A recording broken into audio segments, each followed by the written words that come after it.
Railway പാത ഇരട്ടിപ്പിക്കലിന് ഭൂമി വിട്ടു നൽകിയ ഇനത്തിൽ ലഭിക്കേണ്ട 6 കോടി രൂപ കൈപ്പറ്റാതെ കോട്ടയം നഗരസഭ 2023-24 വർഷത്തെ ഓഡിറ്റ് റിപ്പോർട്ടിലാണ് ഇക്കാര്യം കണ്ടെത്തിയത്. ഭൂമിയുടെ ഉടമസ്ഥാവകാശം തെളിയിക്കുന്ന രേഖകളില്ലാത്തതാണ് നഗരസഭയ്ക്ക് വെല്ലുവിളിയായത്. രേഖകൾ കണ്ടെത്താൻ നടപടികൾ സ്വീകരിച്ചിട്ടുണ്ടെന്ന് നഗരസഭ ചെയർപേഴ്സൺ ബിൻസി സെബാസ്റ്റ്യൻ 24-നോട് പറഞ്ഞു. 24 എക്സ്ക്ലൂസീവ്.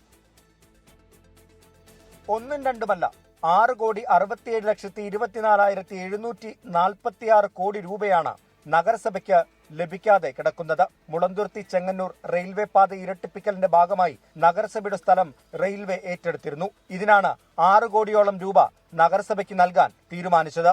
ഇതിന്റെ അടിസ്ഥാനത്തിൽ അഡീഷണൽ ജില്ലാ സ്പെഷ്യൽ കോടതിയിൽ തുക റെയിൽവേ കെട്ടിവെക്കുകയും ചെയ്തു. എന്നാൽ ഭൂമിയുടെ ഉടമസ്ഥാവകാശം തെളിയിക്കുന്ന രേഖകൾ ഹാജരാക്കാൻ കോട്ടയം നഗരസഭയ്ക്ക് സാധിച്ചില്ല.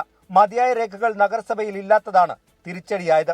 റെയിൽവേയുമായി ബന്ധപ്പെട്ട രേഖകൾ പരിശോധിക്കുന്നതിനായി കൗൺസിൽ തീരുമാനപ്രകാരം നമ്മൾ സെക്രട്ടറിയെയും വക്കീലിനെയും ചുമതലപ്പെടുത്തിയിട്ടുണ്ട്. അതിന്റെ അടിസ്ഥാനത്തിൽ നമുക്ക് റെയിൽവേ ഈ തുക റവന്യൂ വിഭാഗത്തിനെ ഏൽപ്പിക്കുകയും അവിടുന്ന് നമുക്ക് കോടതിയുടെ തീരുമാനപ്രകാരം ഈ ഫണ്ട് നമുക്ക് FD ആയിട്ട് ഇടുവാനുള്ള ഒരു നിർദ്ദേശം നൽകുകയും ചെയ്തിട്ടുണ്ട്. 7 സർവേ നമ്പറുകളിലുള്ള ഭൂമിയാണ് റെയിൽവേ ഏറ്റെടുത്തത്. എന്നാൽ ഒരു സർവേ നമ്പറിലുള്ള ഭൂമിയുടെ രേഖകൾ മാത്രമാണ് ലഭ്യമായിട്ടുള്ളത്.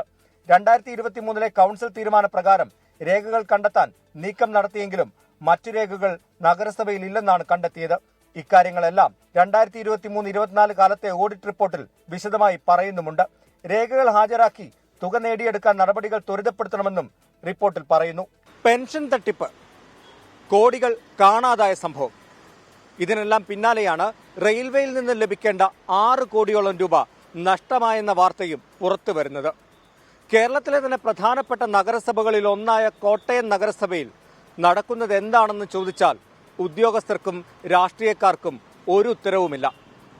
കോട്ടയത്ത് നിന്ന് അരുൺ നീണ്ടൂറിനൊപ്പം ടോബി ജോൺസൺ, 24.